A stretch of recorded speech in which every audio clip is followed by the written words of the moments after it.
Hello, everybody. It's Celia. So I'm presenting Grand Rounds today. I'm not giving away what it is just yet, so we'll talk about the actual topic later on. But we're going to start off the presentation with going back in time to Ohio in 1970, particularly a city called Delaware, Ohio, where we're going to investigate an instance that happened at an intermediate school, what we call them now to be middle schools. And interesting too, like Delaware, Ohio in 1970 had a population of 45,000 people, same exact size today. I thought that was funny. He thought it would increase in size, but it did not. So the intermediate school at the time was called Willis Intermediate, I believe Academy, but now it's called Willis Education Center. So it was middle school that housed students from 6th all the way to 8th grade. This was AI generated, hence the eyes look a little odd, but I can vouch that's how we dressed back then. Okay, great. I was like, give me something from the 1970s. So this is where the school was located. Again, this is Delaware, Ohio. It's an intermediate school with students from grade 6 to 8. It was located just, smack dab between other schools and close to the downtown area. And this is all from a paper investigating a certain pathogen that led to an infection within these students. So the diagram of the school. So on the left side is the old building. Then they had some new construction to develop this new building. Most of the 6th graders are housed in the old building. That's where all their classes were. They would just go to the new building to go to the gym or go to the auditorium, but they didn't have any classes there. And the 7th and 8th graders stayed in the new building with all their classes being on that side. And in the center of the new building was their courtyard, and just next to it, a cafeteria. So they would typically have about 65 to 80 absences per day, actually. And that was their normal. It would fluctuate sometimes, but as you can see, just during April, that tends to be the normal, again, 60 to 85 students. Then around May 6th, May 15th, there were a significant increase in student absences, up to 200, over 200 students per day. These students were all found to be sick. They had symptoms of cough, fever, headache, and chest pain. Some faculty also got sick. So this was reported to the state department and then local departments as well as why are all these students getting sick, and particularly within this one middle school. So they did a preliminary investigation. They tested water sources. I don't know exactly what they were testing for. This is just in the report. They collected swab samples from the students' throats. They didn't find any evidence of virologic infections, bacterial infections. They're like, okay, we can't find a reason as to why they're sick. And what is the commonality between all of them? So we have to do some further investigation. They interviewed local physicians just to see, hey, are you treating any other students from other schools? And they were like, no, it's only students from Willis Intermediate School that we're treating. They were all sick on average for about a week. Yeah, again, similar symptoms. The predominant ones were fever, headache, anorexia, malaise, and chest pain, a non-pleuritic chest pain. And then you can see the amount of students that had these symptoms. It was over 350 students total that were sick.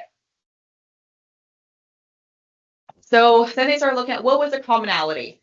Was there any big event in the school that they all participated in from 6th to 8th grade? It was mainly the 6th graders who were sick, but the 7th, 8th graders also got sick. So during May itself, they're like, there was no festivals, there were no parades, there was no school activities. But they did find that on April 22nd, 1970, it was our first Earth Day as a nation. So that was the first day Earth Day was celebrated. And a lot of people participated all around the country. And what did this school do for Earth Day? So on April 22nd, they were doing work in the courtyard, predominantly the 6th graders. So they had a big tree there. It was, what's the word for it? It's like a bird coop. There's a more particular word for that, but a lot of birds were perched up on the trees. They reported, oh, there was always bird poop everywhere all the time. I don't know if there was aviary. It's, I want to say it starts with the C. Escaping my brain right now, but they were doing raking of the soil underneath of that. And then again, right next to the courtyard, just get up here, we have the cafeteria. And in May at this time, it was pretty hot outside. They had fans taking out air from the courtyard into the cafeteria. So everybody in the cafeteria was getting all the soil that was getting disrupted from the students raking that. 7th, 8th graders were mainly either in the cafeteria or working on their lockers at the time. So they're cleaning out their lockers for Earth Day.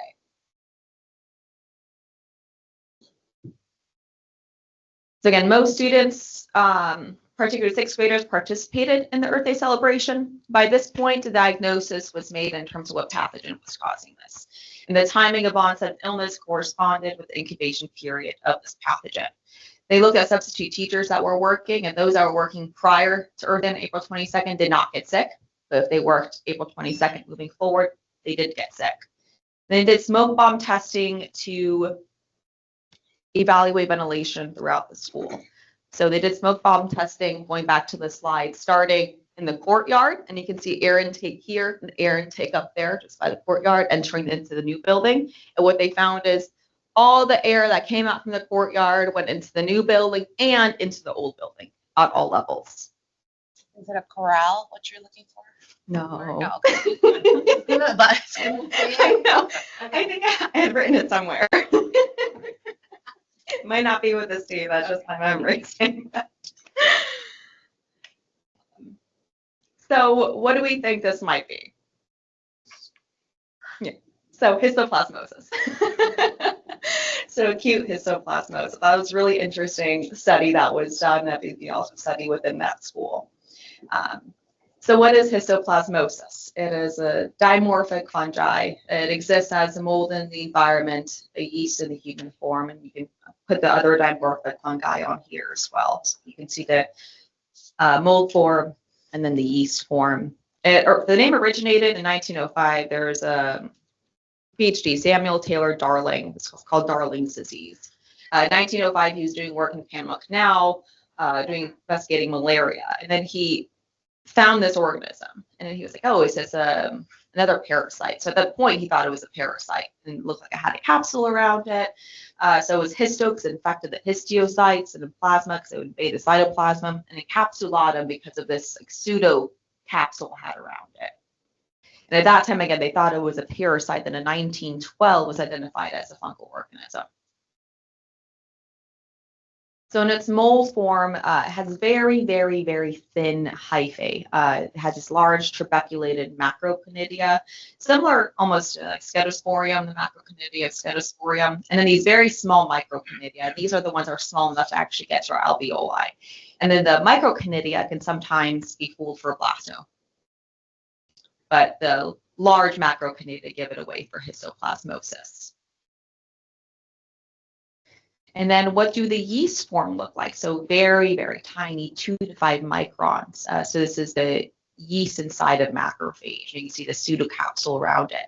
They can actually look like Leishmania mastigotes because the size as well, Leishmania mastigotes are about 2 to 3 microns in size. And they look very similar on the stain. This is them on a peripheral blood spectrum. So we know 2 variants to cause human disease. The one we know well is Histoplasmosis capsulatum variant capsulatum. It's one we see more commonly.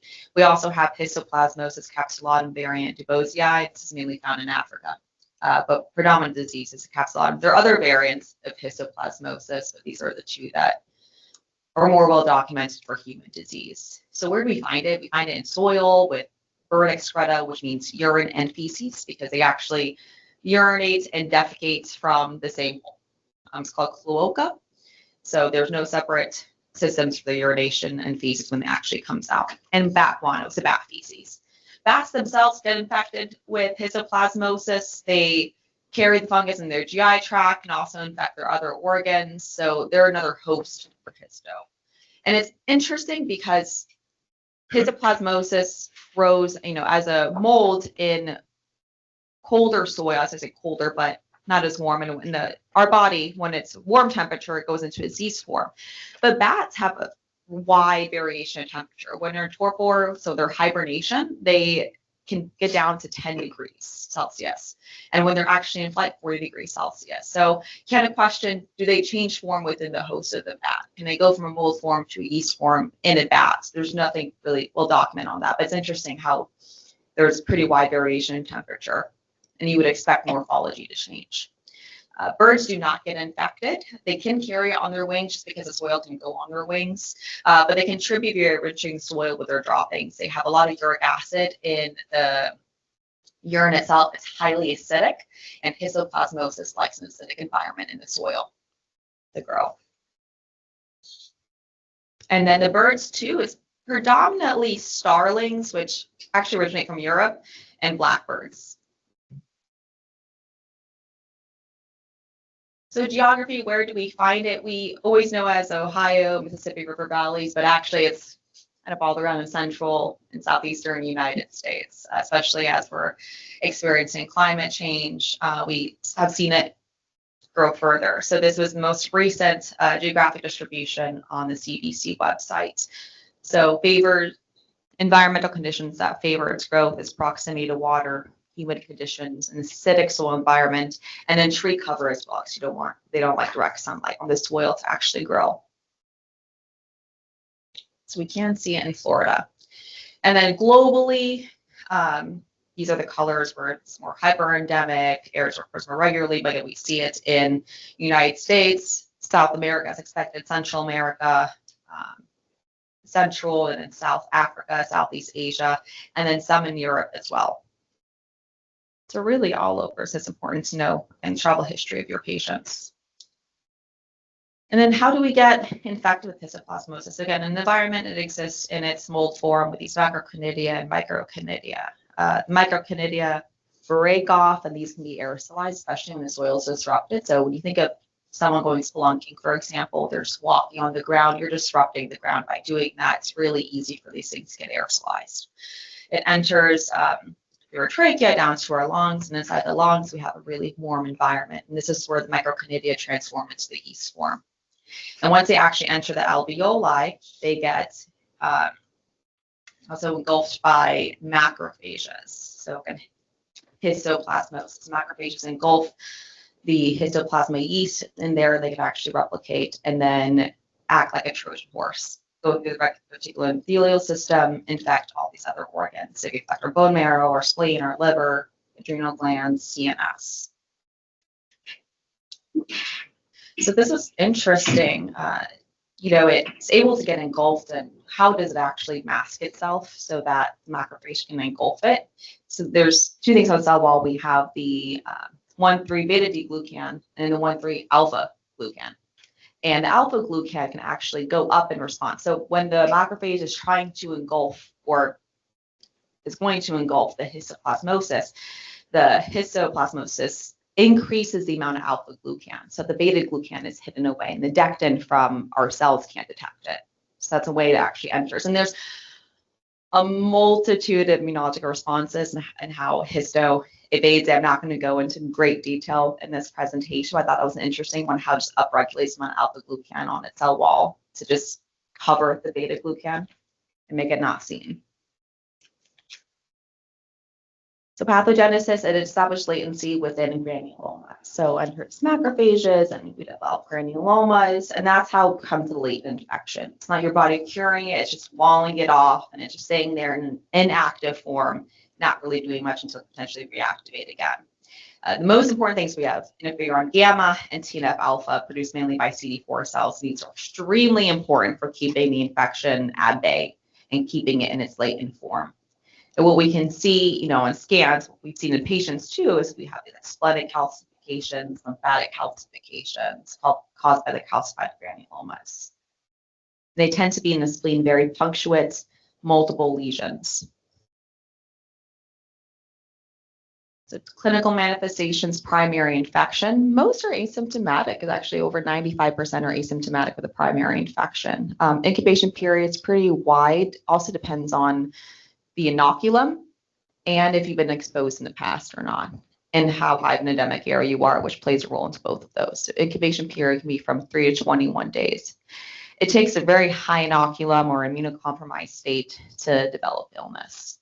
The primary symptoms are fever, cough, headache, non-pleuritic chest pain, just like what the students were describing in their illness. And it's a non-pleuritic chest pain because they have really large mediastinal lymphadenopathy. So it's not necessarily pleuritic pain where they take a deep breath in and because they have pleuritic irritation, but just because lymphadenopathy, they feel like they have anterior pain. It's mostly self-limiting disease if you're immunocompetent. In acute histoplasmosis, less than 10%, more like 6% can develop pericarditis, which would be an unfortunate complication. And some people can develop rheumatologic manifestations, that's like erythema nodosum. Mainly women would develop erythema nodosum. And in chest imaging, they would find diffuse pneumonitis, hilar lymphadenopathy, and then you can also see just a solitary or multiple pulmonary nodules. And this can make it hard for diagnosis in general because it presents just like any other pneumonia, or you could have a patient coming in with these acute symptoms and just see this one pulmonary nodule on their CT scan or X-ray and not be very impressive. So these are just some images of examples. So on the left, we have kind of this diffuse pneumonitis picture, all these nodules inside the lungs on the CT scan. On the right, a really dense consolidation with some surrounding ground glass. So it can really present any way it wants to in terms of radiographic imaging on the chest. And here's some pictures of erythema nodosum. I put the one on the left, I guess, and right, because sometimes it might not be super impressive. They can even just have one lesion on their ankle. So it's kind of important to look out for it. And again, this itself has a wide range of differential diagnoses, but in the right clinical picture. This is in Caucasians. Yeah, exactly. Right. So in patients who That's very true. from the deep south, they're African American, they have Mhm. or other nationalities who have dark skin. Great point. Yeah. I know. So we also have a form. We have acute histoplasmosis. We have this form called chronic pulmonary histoplasmosis. Also hard to diagnose because it could just mimic so many other things. We see this in patients with underlying lung disease. Mainly all of them will have underlying lung disease, predominantly COPD, right, with emphysema or chronic bronchitis. Emphysema being the more predominant one. So pulmonary nodules are more common in, so we have chronic pulmonary histoplasmosis. You can break it up with just pulmonary nodules and having chronic pulmonary nodules, or having this form called chronic cavitary pulmonary histoplasmosis, which is more severe in nature. These patients have low-grade fevers, night sweats, weight loss. So it can mimic cancer, can mimic tuberculosis. They tend to have upper lobe and apex cavitations, predominantly the right upper lobe versus the left. And they have the presence of calcified granulomas. Not all of them, but most of them will. So in this example, you can see it right there. And hilar lymphadenopathy is not as common actually compared to acute disease. So in this picture, you see this moth-eaten or Swiss cheese appearance of the cavitations. And this goes on what they call marching cavitation. So that increases in size and takes over more of the lung. And these patients can develop aspergillomas inside these cavitations, and unfortunately can also develop pulmonary fibrosis. And then what we are very concerned with always, especially in our patients with advanced HIV or our immune-suppressed patients, transplant patients, is disseminated disease. And this, just like acute and just like chronic, can mimic other things and is very nonspecific. It can occur weeks to months, even to years after exposure of histoplasmosis. And it can be, again, a challenging diagnosis because the symptoms are nonspecific and affects a variety of organs and mimics other diseases. Biggest risk factor is being immunocompromised. So patients with advanced HIV, with AIDS, CD4 lymphopenias would be like from cirrhosis, for example, CVID, interferon gamma, TNF alpha, and IL-12 pathway deficiencies, and IL-17 as well, hyper IgE syndrome. Those who are receiving anti-TNF alpha therapy, so you think of all your rheumatologic patients, and in solid organ transplants. Symptoms of disseminated disease, wide range, again, affecting a variety of organs. So we have fevers, weight loss, fatigue. They can have cutaneous manifestations, mucocutaneous manifestations, diarrhea with GI involvement. It can mimic CMV. They can have these ulcerations in their esophagus, ulcerations in the colon, adrenal involvement presented with electrolyte disturbances, hypotension. Hepatosplenomegaly is a mainstay, so typically a lot of these patients will have hepatosplenomegaly. Meningitis, extrapulmonary lymphadenopathy, cytopenia is due to bone marrow involvement, laryngeal involvement, they can present with hoarseness in combination with all these other symptoms. And then other consequences from a immunological standpoint would be HLH, macrophage activation syndrome, which again would muddy the picture of disseminated disease. And then here are just some pictures. So a lot of the cutaneous, it could be a wide range, frankly, with the cutaneous manifestations, but we can tend to see these areas are kind of raised edges, this like central, looks like a scab in the central area. And then we also see it look like molluscum. So I think the one on the right here is supposed to be the mimicker of molluscum. So it's the one right here. And this one you can see the central area, this raised lesions on the outside, almost looks umbilicated, but then the central area just looks scabbed over. And here are some GI manifestations. So in the esophagus on the left, too short for this, but you can see that ulceration up there. This is histo with candidiasis. So we see the candida here, and then we see these ulcerations on the left up there, some ulcerations on the right. And these also plaque-like lesions in the colon. So it can even be non-specific on endoscopy or colonoscopy. Biopsy would be more important. And this was an example of disseminated disease in an immunocompetent patient. Oh, well, we know it's being immunocompetent per the case report. So, gentleman, he was working in Mexico as a cockfighter with the chicken cocks. And he came in with disseminated disease, all these lesions. So exposure for him was the main thing. He might have had some sort of immunodeficiency more exposing him to this, because not every cockfighter that presents with histoplasmosis, but it can look pretty severe. And again, these skin lesions are not specific at all. And then here you can see this, it's very tiny, this calcification near his airways.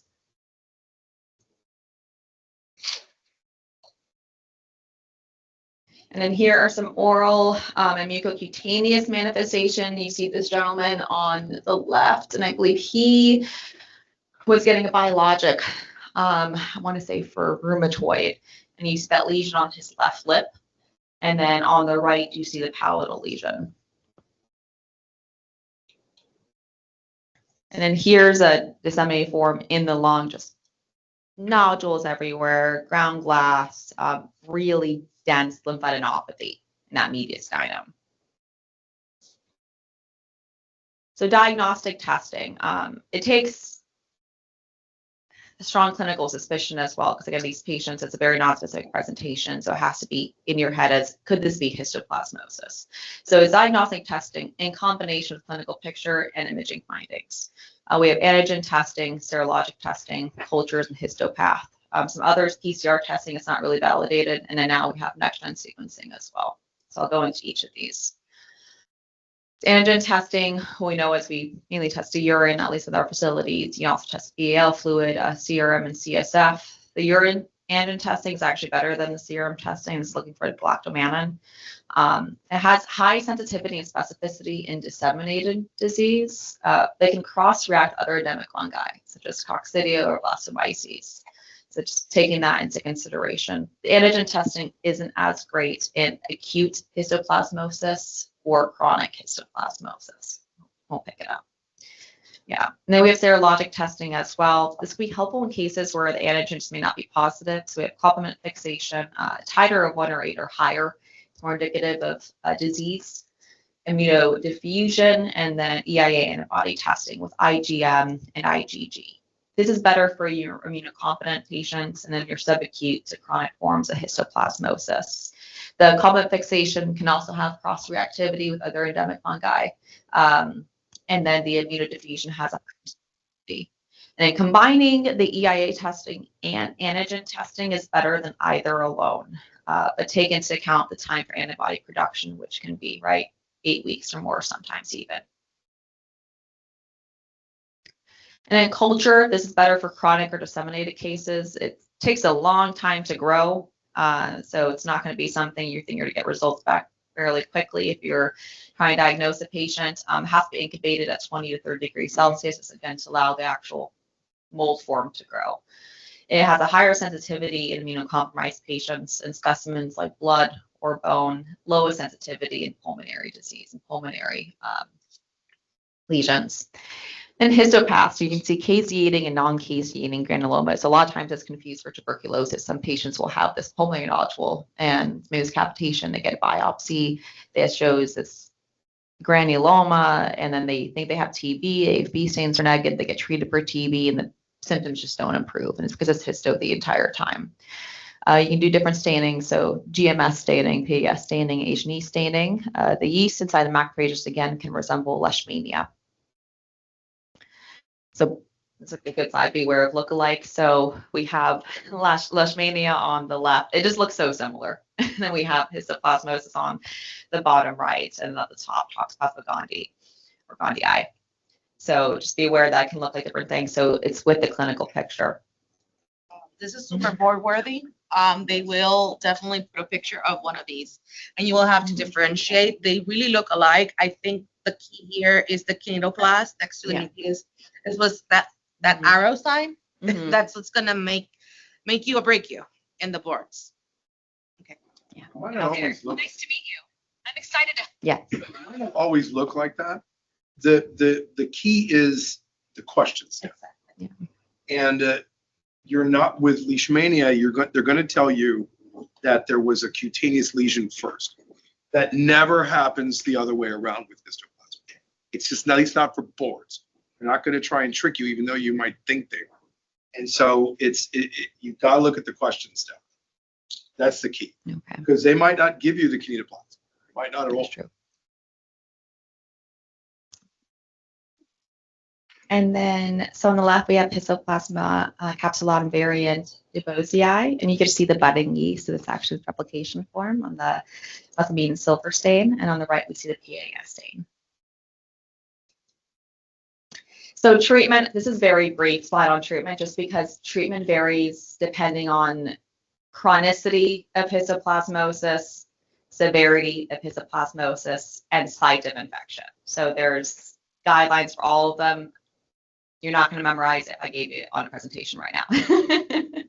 But there are new IDSA guidelines from March of 2025 for treatment of asymptomatic histoplasma pulmonary nodules and in mild to moderate acute histoplasmosis. Prior to this, they recommended treating all patients with acute histoplasmosis. But now actually they're saying, and this is weak, all these were weak and low evidence, but if you have asymptomatic disease, monitor the patient and then consider treatment if at risk for progression. So if you think of your transplant patients, for example, or patients who are about to go and begin immunosuppression or start biologic, for example. Mild disease, if immunocompetent, no treatment because it's typically self-limiting in acute pulmonary histoplasmosis. And then there is these conditional remarks on the guidelines. So if there's presence of pulmonary infiltrates, protracted disease, so these symptoms should really go away within 10 days. If this patient is having symptoms of acute pulmonary histoplasmosis 3 weeks moving forward, perhaps consider treatment. And itraconazole is also be your preferred regimen in these patients. And one of the students I had, the paper I brought up in the very beginning, most of the students had resolved in less than 10 days. One was hospitalized for a month and he was asplenic. But he did okay and he survived. And then pregnancy. So amphotericin should be used, and an azole should be avoided in the first trimester. So if a pregnant patient with this, I would consider actually treating them because they're immunosuppressed at that point and using amphotericin. And then again, other treatment guidelines are based on severity and disease location. Is it pulmonary, is it disseminated, is it CNS involvement? The mainstay treatment is going to be your itraconazole with the use of amphotericin in severe disseminated disease and severe pulmonary disease. You can use other azoles as well, but itraconazole shouldn't be the most effective. Fluke doesn't work too well. Correct, yeah. Itraconazole with that. Liquid itraconazole, you have to have an acidic, super acidic environment. That's why you drink it with a Coca-Cola or in other people's cases, Diet Coke.